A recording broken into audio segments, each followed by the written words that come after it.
Eh bien, salut tout le monde, c'est BDV Météo. Aujourd'hui, on se retrouve pour un tout nouveau point météo concernant le cyclone tropical Enmati qui menace l'île de la Réunion et l'île Maurice pour les prochains jours. Donc, on va commencer tout de suite par l'image satellite. Le cyclone tropical Enmati se trouve à une grande distance des deux îles, donc de l'île Maurice et de l'île de la Réunion. euh, au nord-est des deux îles. On voit bien une rotation de ce phénomène avec même l'apparition d'un très léger œil au milieu de ce phénomène. On voit également qu'il a une convection très importante.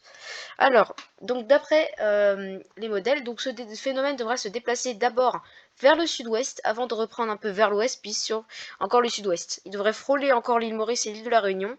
Et normalement, l'impact sera moins important, moins puissant que Batitrai récemment. Et ensuite, le phénomène devrait frapper Madagascar comme avant. Donc, il pourrait arriver à des vents assez soutenus, comme ici, sans nœud. Donc par exemple pour le modèle Arome du coup sur l'océan Indien, donc on voit bien le phénomène donc en train de se former et on le voit regardez qui commence à prendre des tournures assez inquiétantes, surtout sur l'ancien run, on voit qu'il prend des tournures assez inquiétantes, donc avec des vents qui pourraient dépasser les 150 à 200 km/h à l'intérieur de ce phénomène, pourquoi pas même frôler les 300.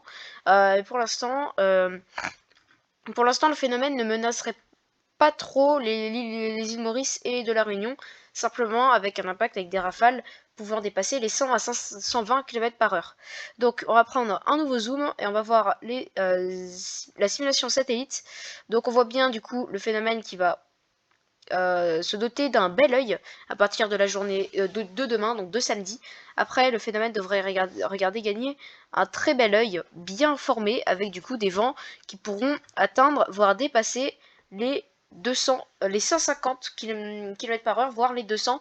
Donc on est encore sur un phénomène de catégorie 3 qui pourrait se former. Donc d'après les modèles, là c'est tous les modèles en même temps.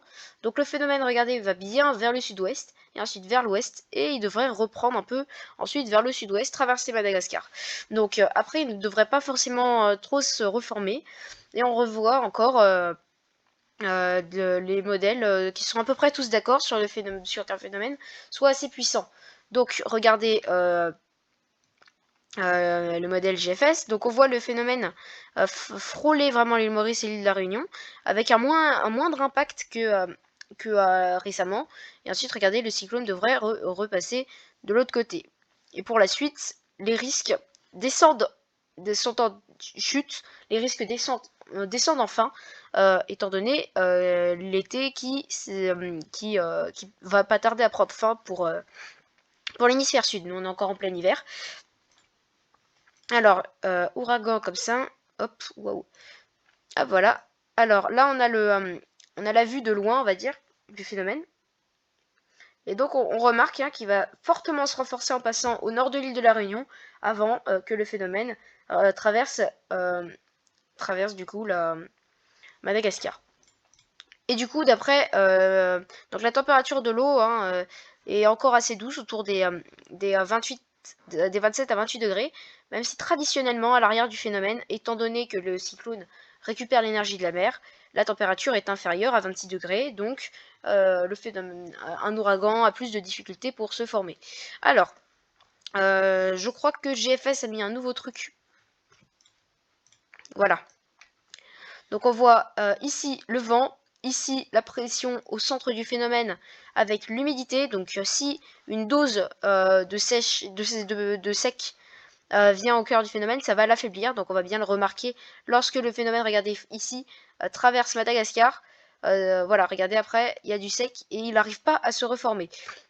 Donc, et traditionnellement, le vent se coupe à l'intérieur d'une île. Regardez après, il a du mal à se reformer étant donné le sec. Donc plus cette courbe est proche de ce trait, de ce pointillé, mieux c'est. Donc plus le phénomène pourrait se former. Et plus rapidement il va se former. Donc on voit ici l'île Maurice et l'île de la Réunion. Et ensuite le phénomène va frapper Madagascar. Donc, quoi regarder d'autre si les accumulations du vent. Donc d'après le modèle ECMWF, Donc le phénomène devrait se restreindre à une puissance assez modérée à forte, simplement. Pour l'île Maurice et l'île de la Réunion, pour l'île Maurice, le vent devrait être assez calme d'après ce modèle-là. D'après GFS, là, le phénomène passe un peu plus au sud, comme vous le voyez, avec des vents, cette fois-ci, qui seront plus soutenus, parfois jusqu'à 180 km/h. Pour l'île Maurice et l'île de la Réunion, ça devrait se calmer autour des 90 km/h. Et d'après le modèle Icon, pareil, le phénomène, à peu près la même puissance, mais un peu plus au nord. Et par contre, l'île Maurice, l'île de la Réunion, aurait des rafales un peu plus puissantes. Pour ce qui est de l'accumulation des précipitations, traditionnellement, la pluie devrait se bloquer sur l'île de la Réunion. Donc traditionnellement, il devrait pas mal pleuvoir sur l'île de la Réunion, comme vous le voyez ici, jusqu'à 100 mm sur toute l'île. Donc on peut imaginer que sur les pentes de la Fournaise, le niveau des précipitations monte plutôt autour des 200, voire 400, 600, voire 700 mm. Je vous en reparlerai de ce phénomène, et encore une fois, si le phénomène frôle bel et bien l'île Maurice et l'île de la Réunion, si j'ai le temps, je ferai un live, mais ça m'étonnerait que j'ai le temps étant donné que les vacances arrivent. Donc, les informations clés pour ce phénomène.